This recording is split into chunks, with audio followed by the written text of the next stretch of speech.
नमस्कार दोस्तों, public live news channel में आपका बहुत बहुत स्वागत है। आज हमारे बीच आ चुके हैं राकेश राजपूत जी, जो फिल्म अभिनेता भी हैं और नेता भी हैं, और ये किसान की पृष्ठभूमि से जुड़े हुए हैं। इनका परिवार पूरा किसानी वर्ग से रहा, और ये पहलवानी करने के बाद मंत्रालय में APS रहे। जब पूर्व में भारत की सरकार, जब मनमोहन सिंह जी थे उस कार्यकाल में, और काफ़ी प्रतिभाएं पाने के बाद आज इस समाजवादी पार्टी में राष्ट्रीय सचिव पद पे है। चलिए उनसे सीधे बात करते हैं कि इतने बड़े मुकाम में पहुंचने पर क्या क्या उन्होंने कैसी कुछ योजनाएं बनाई होंगी कि अब नेता से नेता तक पहुंचना बड़ा मुश्किल होता है, कठिन सफर है पहलवान और किसान परिवार से। सीधे बात करते हैं राकेश राजपूत, फिल्म अभिनेता से। नमस्कार, मैं लोधी राकेश राजपूत। आपके चैनल के माध्यम से सभी दर्शकों को मेरा प्यार भरा नमस्कार। और जैसे आपने कहा कि मैंने कोई प्लानिंग कैसे की कि हाँ, पहलवानी से फिल्म लाइन से अधिकारी, और अधिकारी से फिर समाज सेवा में, तो मैं आशीष भाई आपको बताऊं कि हम लोग किसान लोग हैं, और किसान लोगों पे इतना पैसा नहीं होता है जो मिडिल क्लास के किसान होते हैं। वो प्लानिंग के लिए पैसा चाहिए, और हमारे पास पैसा नहीं था, तो उस अभाव में जो हमें अपॉर्चुनिटी मिली उसी को हम करते गए। किसान जब खेती करने के बाद, फसल काटने के बाद खेत खाली हो जाता है, तो हम लोग पहलवानी, कबड्डी, ये गेम होते हैं गांव में जो हम खेलते हैं। हमारे यहाँ कोई क्रिकेट नहीं होता था गांव में, ना जैसे स्नूकर बोलते हैं, ब्लड बोलते हैं, इस टाइप के जो गेम होते हैं वो हमने केवल सुने ही थे। लेकिन ईश्वर के आशीर्वाद से, अल्लाह के आशीर्वाद से मैं कहूँ कि जो भी मिला पूरी ईमानदारी और मेहनत से किया, और ईश्वर के आशीर्वाद से वो सब मिला जो मैं चाहता था। और अभी जो सिनेरियो चल रहा है उस पर अगर हम बात करें, मेरे जीवन के ऊपर आशीष भाई आपको देखना है तो आज कंप्यूटर मोबाइल का ज़माना है। आप मोबाइल में नाम डालिए लोधी राकेश राजपूत फिल्म एक्टर, तो तमाम सीरियल, तमाम फिल्में जो मैंने अभिनय किया है वो आपके मोबाइल पे क्लिपिंग के द्वारा आ जाएंगी। और बहुत सारी बात करें तो बहुत लंबा इंटरव्यू हो जाता है, लेकिन ज़्यादा इंटरव्यू लंबा ना दर्शक देखना पसंद करते हैं। 100 बात की एक बात कहूँ कि जब हम छोटे थे, अब जब हमारे गांव में नेता आते थे तो हम उनकी बातें सुनते थे, और आज आप देखेंगे कि नेता सरेआम झूठ बोलता है। बड़ा दुख के साथ कहना पड़ता है मुझे कि नेता शब्द जो पहले बड़े मान सम्मान और स्वाभिमान का होता था, आज उस नेता शब्द में ऐसा प्रतीक होता है जैसे कोई अगर नेता कह दे तो ऐसा लगता है जैसे गाली दे दे। और ये चंद नेताओं ने इसको बिगाड़ा है। और मैं ये समझता हूँ कि हम जैसे नौजवान, अगर चंद लोग इसे बिगाड़ सकते हैं तो हम चंद लोग अच्छा कार्य करके इस नेता शब्द को क्यों नहीं सार्थक रूप दे दिया जाए। जैसा एक उदाहरण देता हूँ मैं, 2014 में जब इलेक्शन था तो बीजेपी के नेताओं ने बड़े उनके घोषणा पत्र देखिए कि बहुत हुआ अत्याचार अब की बार, बहुत हुआ महिलाओं पे अब की बार, बहुत हुई महंगाई की मार अब की बार। तमाम ऐसे स्लोगन दिए जिससे देश की जनता गुमराह हो गई। और उन्होंने बड़े जोर शोर से, बड़े बड़े मंचों से ये भी कहा कि विदेशों में काला धन इतना है और उसको हम लेके आएंगे। और घोषणा पत्र में रिटर्न में उन्होंने वादा किया कि हर अकाउंट में 15-15 लाख रुपए देंगे।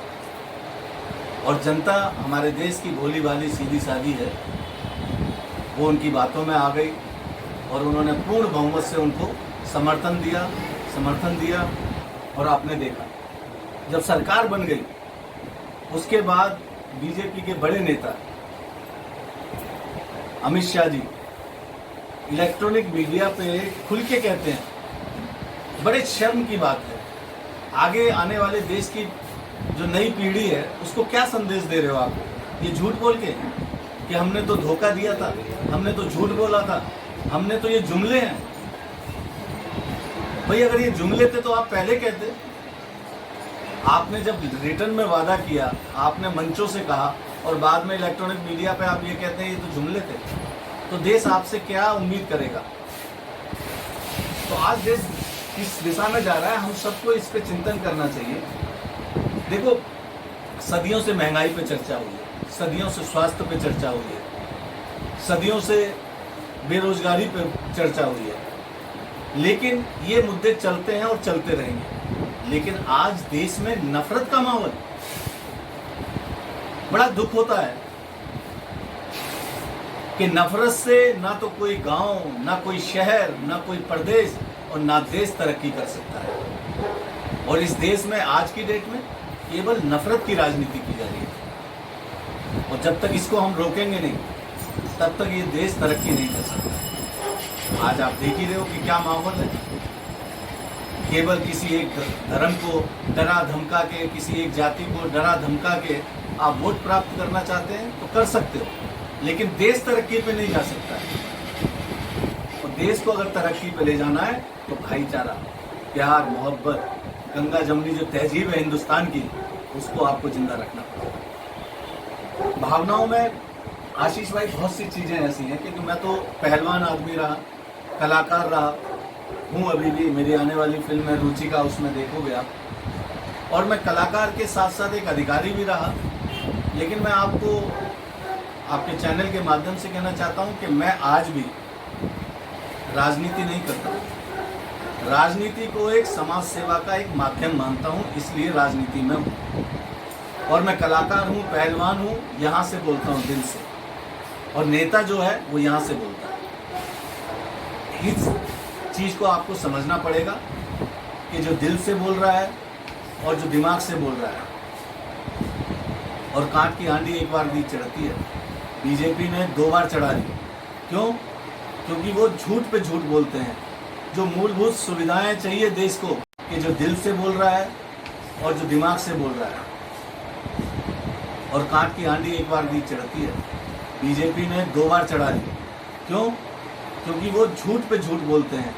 जो मूलभूत सुविधाएं चाहिए देश को, शिक्षा, स्वास्थ्य, सुरक्षा, इस पे कभी चर्चा नहीं करेगी। सबसे ज्यादा अगर देश में आज महिलाओं पे अत्याचार हो रहे हैं तो प्रत्यक्ष को प्रमाण की जरूरत नहीं है। आज आप देखोगे कि शिक्षा की बात करें तो सरकारी जो प्राइमरी स्कूल हैं हर जिले में 60-62 स्कूल बंद हो गए हैं। सरकारी स्कूलों में किसके बच्चे पढ़ते हैं? गरीब, शोषित, वंचित, मजदूर, किसान के बच्चे। अब जब आप शिक्षा से दूर कर दोगे इस देश की भोली भाली जनता को, और जब वो शिक्षित नहीं होंगे तो वो अधिकार नहीं मांगेंगे। तो आपको पूरा फोकस करना चाहिए शिक्षित करने पे। और महंगाई कितनी है आप जानते हो। कितने मुद्दे हैं, जैसे आपने जवान की बात की, जवान की 4 साल की नौकरी कर दी आपने।